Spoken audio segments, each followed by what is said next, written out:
cowards.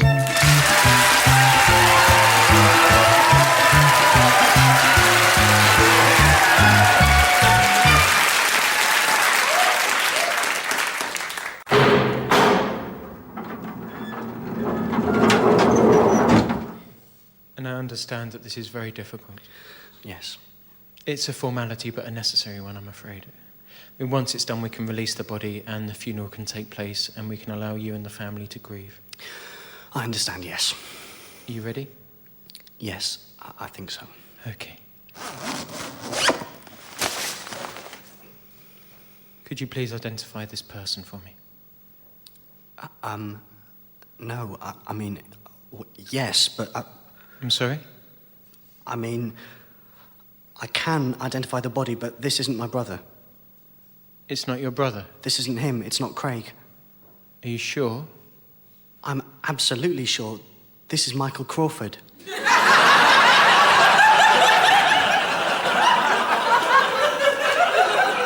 Michael Crawford?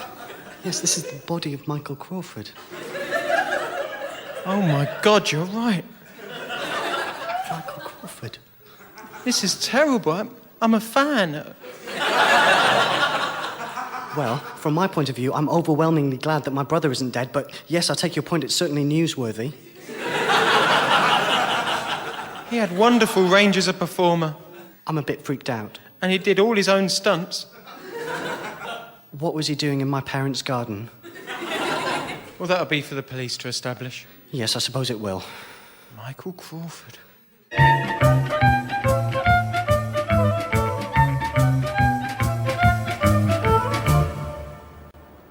Andrew, me, Anna and Fat Phil are going back up the Alps. Do you want to come?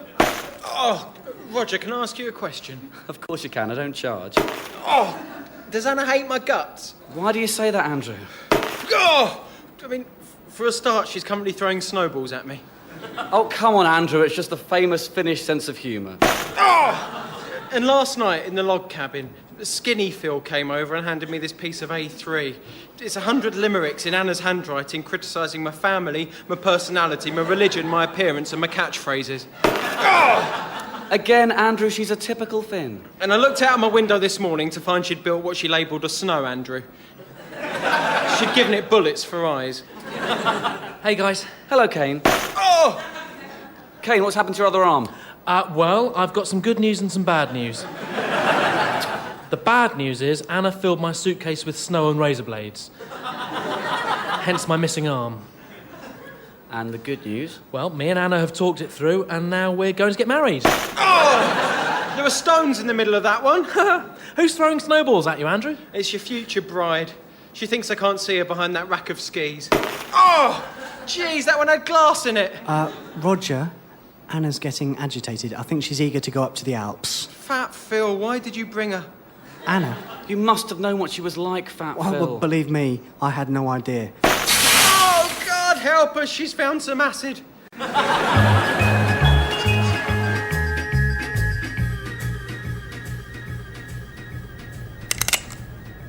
I said, give me your money.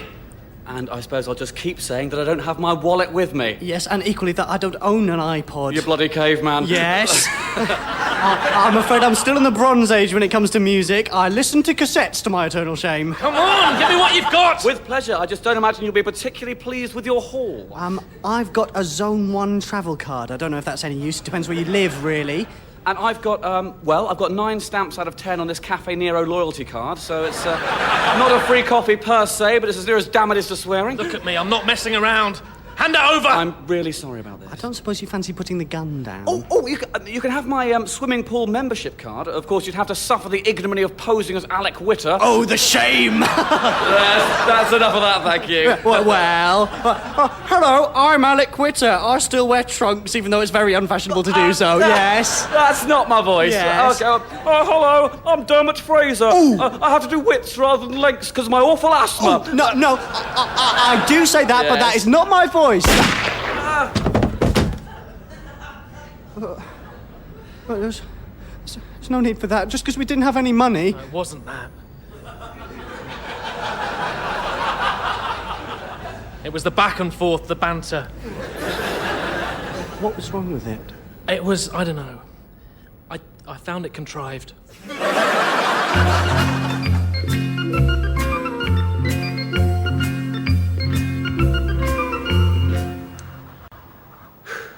here we all are then. Yes. I mean, it's a beautiful view. Those glaciers. Well, I like the thick forest to the south. I mean, I know it's sad that we've all been driven to suicide by the same girl, but at least we're doing it somewhere special. Oh, she would love us if she could see us now. With our matching breeches and our goggles. Yes, our goggles. Well, this is it, I'm afraid. I can't wait to die any longer. Goodbye, everyone.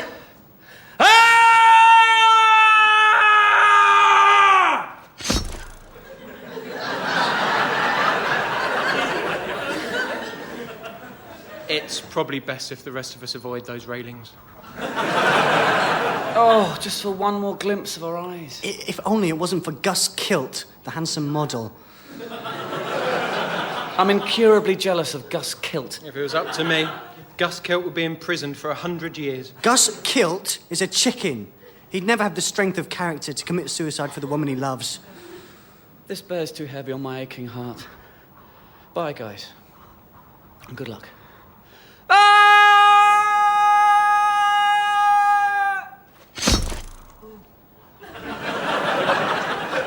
When it's our turns, we really should avoid those railings. They're lethal.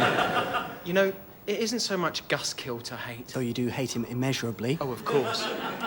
It's more the thought of them bonking each other off and then going hand in hand to the cinema and sharing popcorn and a fizzy drink. Don't. Or hitting the sails together. Why wouldn't she hit the sails with me? And what else annoys me about Gus Kilt? I envy him his Cadillac. His pink Cadillac. I envy him his pink Cadillac and the fact he's allowed to drive it on the pavements. Why is he allowed to do that? It's because his dad's the chief of police. Yeah, it's a case of who you're related to and not what you're related to. Quite. I'm ready to go, are you? Yeah, I think so. Okay, I'll go first. Good luck. Good luck.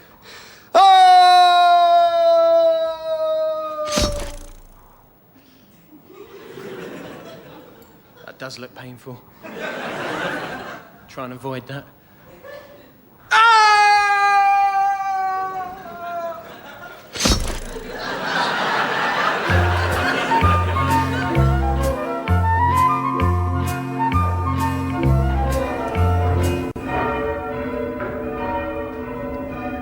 I love being a campanologist! Boring! What? You'll have to speak up. I'm a campanologist. What's that fancy name for being a bell ringer? Boring! I love being a campanologist! I can't hear you because I'm a campanologist. There's this fancy name for it. I always tell people I'm a bell ringer, but I want to really impress them. What's the fancy name? I cannot believe I waited till I was 20 to become a campanologist! Campanology, it's stupid! We'll have to talk later, I think. I'm a campanologist. I hate being a campanologist! It's cans or something, can of mims, can of gog, I don't know. My dad forces me to attend the ringings! Yeehaw! Je suis un campanologist! Can of Barley, canabalin. I hate my dad! He's an awful bishop!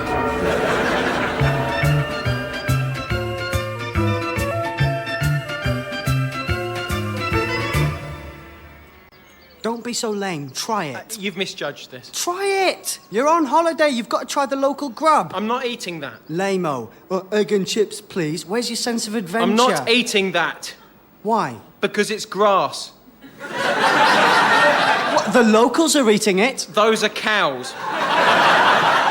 Racist. That's really racist. Those are actual cows and you're eating actual grass. You're so un-PC just because they look different. Different as in they've got udders and wear bells. What? Well, naff off then, Hitler. Find your own tapas bar. Field. We're in a field. Naff off. Fine by me. I'm not chewing cud.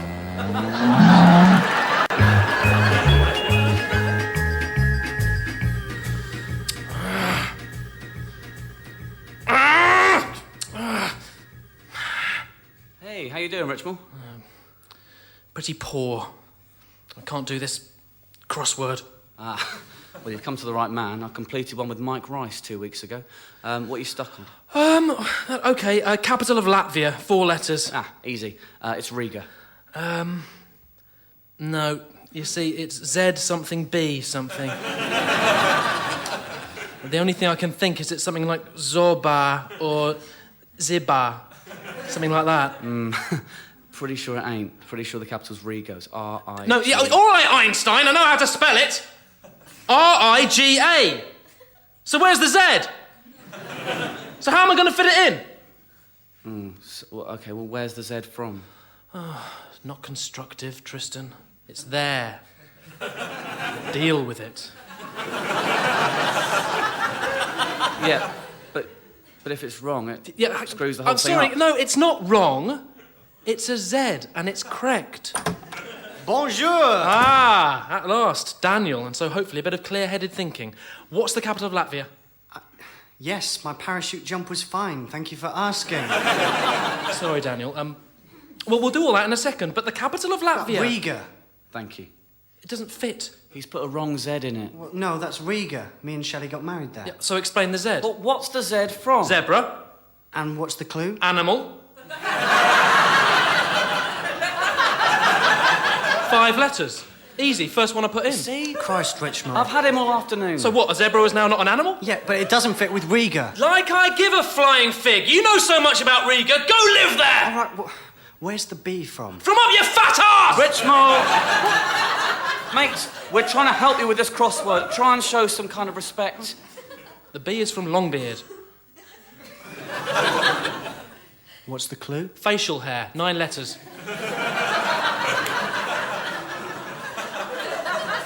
Not moustache. Oh, well, maybe, yes. Maybe it's moustache. Well, it's a suggestion because it could fit, couldn't it? Yes, that would fit very well, and it would mean that about 10 others are wrong that fit with Longbeard. But I guess that's fine, so long as your precious Riga goes in. I've honestly never known so much stress coming from a quick crossword. It was more relaxing plummeting with a squaddy. Right, Daniel. No one invited you to help with the crossword. Good, I'll F off to the kitchen, eat some cereal. Good, and I'll write in Zobo. And then... You're shooting yourself in the foot. And then... I'll phone this number here and see who's right and see who's wrong and looks like a plum. A plum? Yeah, a plum.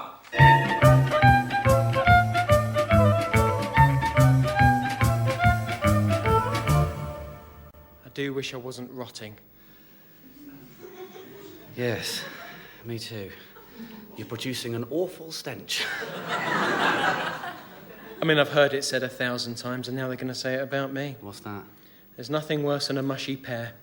Well, excuse me. Try there's nothing worse than a black banana. Barry, you're not completely black. Well, that's kind of you to say so, Ollie, but if you could see my insides, you'd never speak to me again. Well, none of us are looking our best. I remember a time when our hungry owners would look at us and lick their lips with all the vitamins we were going to give them. To be one of the precious 5 portions a day. Now I've got a bloody maggot wriggling round inside me and doing his best to make my last days a living hell. I'd like to be peeled. Oh, yes. I'd like it if someone really thirsty looked at me and just thought, oh, I could just go an orange. Or a banana. Or a pear. Well, yeah, for the purposes of my anecdote, it would be an orange. Thank you. And then take me home and rip my peel off. Piece by piece. Oh, stop it, you're making me yearn. Guys. I think Brad's going. I can't do it. You can, Brad! Come on, Brad! You can pull through! Too mouldy. Brad! No! Gone. Off.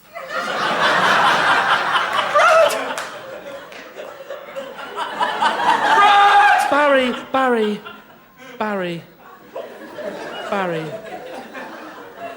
I think Brad's gone off. Oh, well.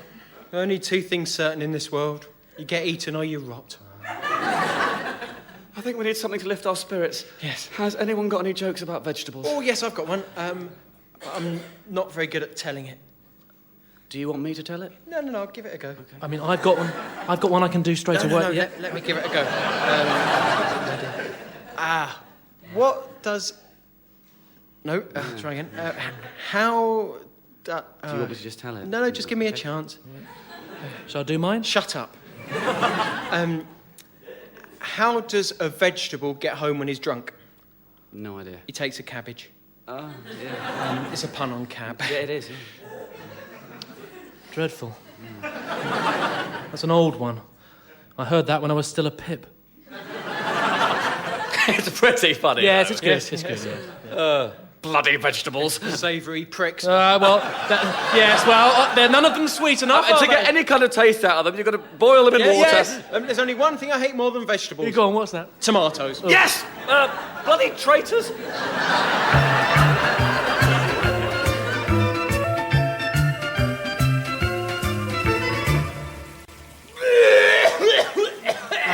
I'll get him some water, somebody. Hope you're not directing that order at me, Alvin. I need both hands to hold his hair back. Let it out, Graham. There's a good lad. No, he needs water. Well, can't you get it? Where from? The sink tap isn't working and Bungie's running a bath. Well, I think we'll have to tell Bungie he can't have a bath in that case. Well, I'd like to see you try. He's covered head to toe in Graham's vomit. Oh, come on. He never got his toes. All right, then his shoes. Oh, God, look at all the fluids he's losing. He needs water. Well, according to that rationale, he also needs sweet corn.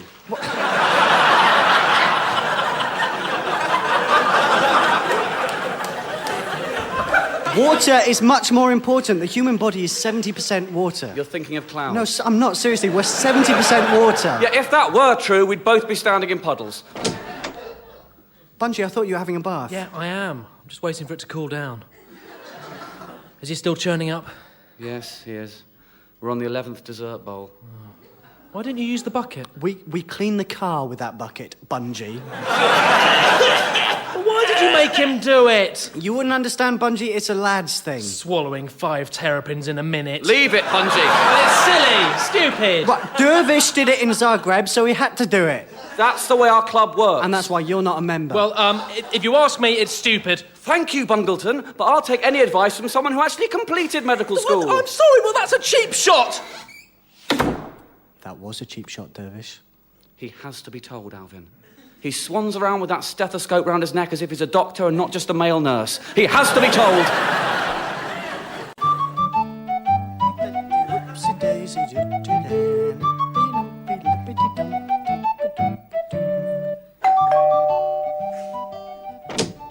Hi, Mr. Strong. Hold that thought. Take your anorak off, sit down and listen to me. Wow. What wow? I've never seen you like this. Well, Mr. Happy... Oh, please do call me Alex. Well, if you knew what I was planning, Alex, you'd be like this too. Now, for heaven's sake, take your anorak off. You look ridiculous. Well, should I just hang it here? Because if not, I can tie it around my waist, no probs. So, remember last week I was bending your ear about this place being boring? Is this beanbag taken?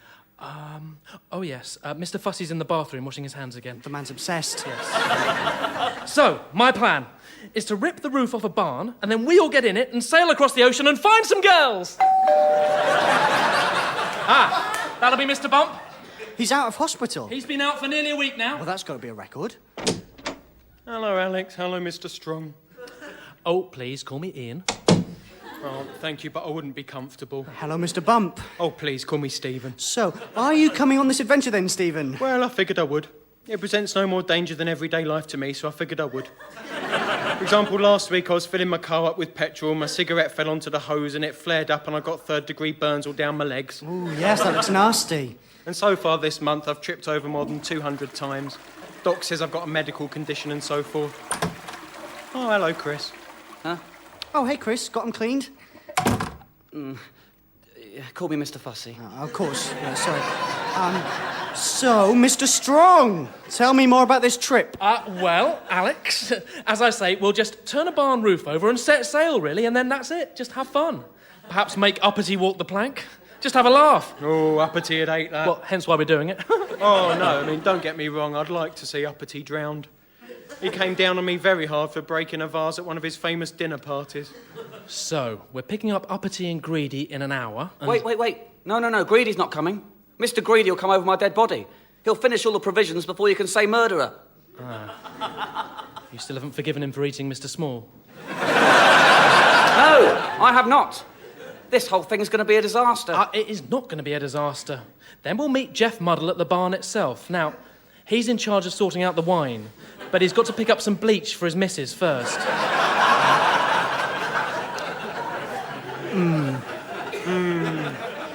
Yeah, so smell before you sip, I should. I'm getting excited about this trip. Oh, I think we all are. Right, if you all hop on that sofa, I'll carry you to the barn. Fantastic! Is Topsy-Turvy not coming? No. There we are. He grossly misjudged something with a girl, and he's been taken in for questioning. Poor David. Poor David indeed. Right, Alex, if you can keep bump still, let's get going. Shall we sing on the way? Yes, let's sing, by all means. Make up some shanties. This is going to be one hell of a trip.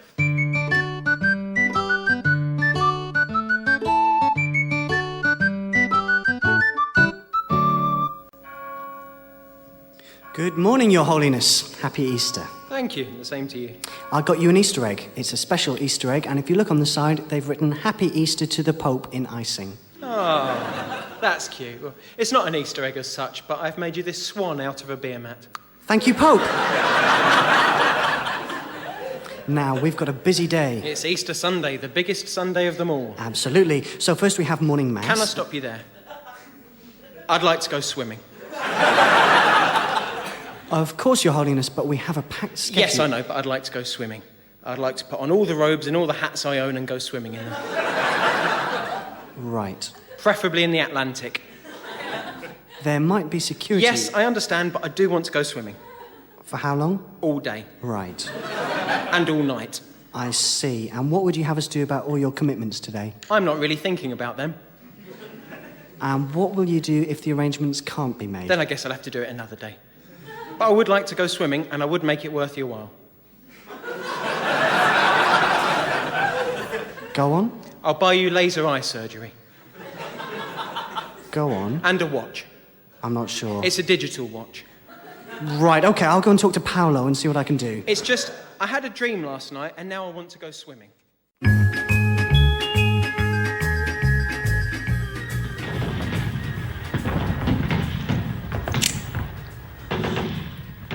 Put the pin back. Stop saying that. It won't go back. You haven't tried. But I know how they make these things. Once you take the pin out, you can't put it back in. They sell more that way.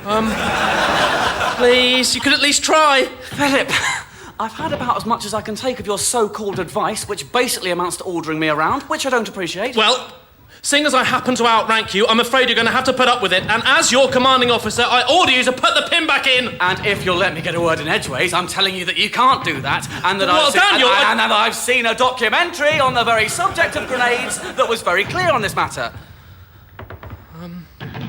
Well, in that case, at least throw it somewhere. Throw it somewhere. I mean, what on earth is that supposed to be? I mean, I don't want it to go off and kill us, so throw it somewhere. Where? You're so vague.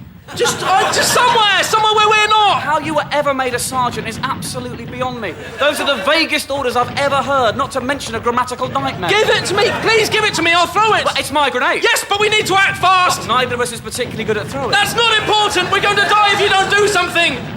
Morbid. Truthful. Well.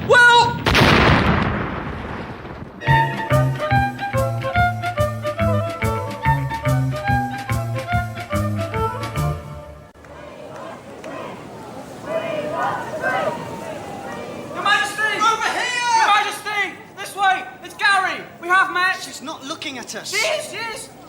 She never looks at us. Oh, she's so beautiful. Your Majesty, please! You've never met the Queen, Gary. Yeah, but she doesn't know that.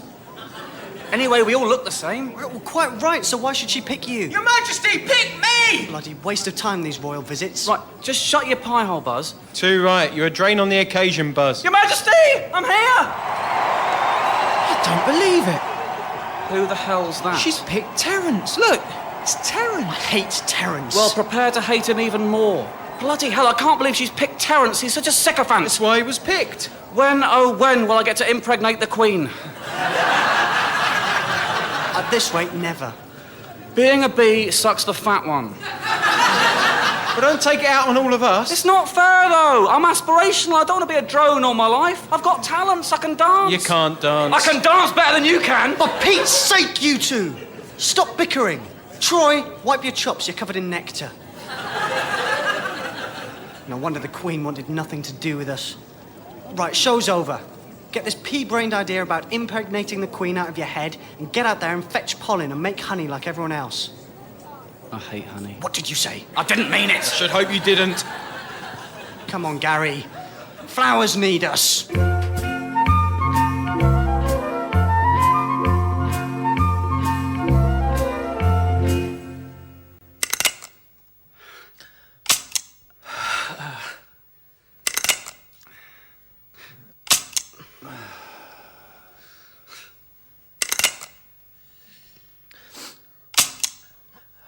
Yes.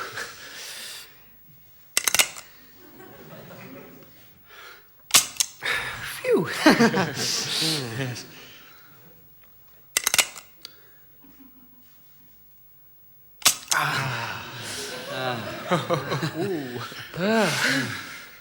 Neil?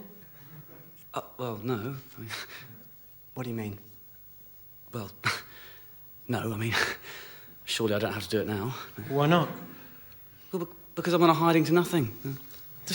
Yeah, but I mean, we've got to finish the round. Yeah, but... No buts, Neil. No, but it's stupid because if there weren't any bullets for you five and there are only 6 chambers in the gun, then there's still no way out of it. Well, I'll admit, the odds are stacked against you, Neil. No, but, I mean, this can't be right, so... Giggling, but we have to finish the round. but there must be a rule about this. Can someone please look at the rules? I'll do it. No, you're looking for excuses. Oh, I'm not, though, Gordy, I'm not. It just means that there's no game element now, which, surely can't be right. Well, I did say we shouldn't have played with 6 of us. Look, I'm sorry, but the rules aren't in the box. Then where are they? I don't know, but they're not in there. Right, have you checked the bottom of the box? Well, of course, I checked that, yeah. Look, can we at least have a vote on what happens then? No way, because you'll get your 2 Estonian friends who don't speak a word of English to vote for you. No, I won't. This is a bloody waste of time. Yeah, well done, Neil. You've ruined another games night. I hope you're happy. No. You see, no, I didn't mean for that to happen. But... Always the same with you, Neil. Yeah, okay, right, fine. You know what? If it means that much to you, I will have my go. I'll have my go.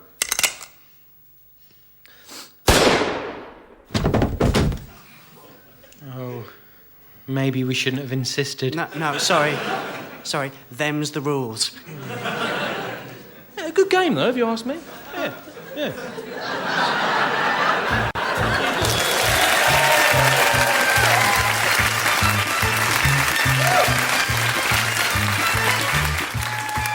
Cowards was written and performed by Tom Basden, Stefan Golojewski, Tim Key and Lloyd Wolfe. The producer was Victoria Lloyd.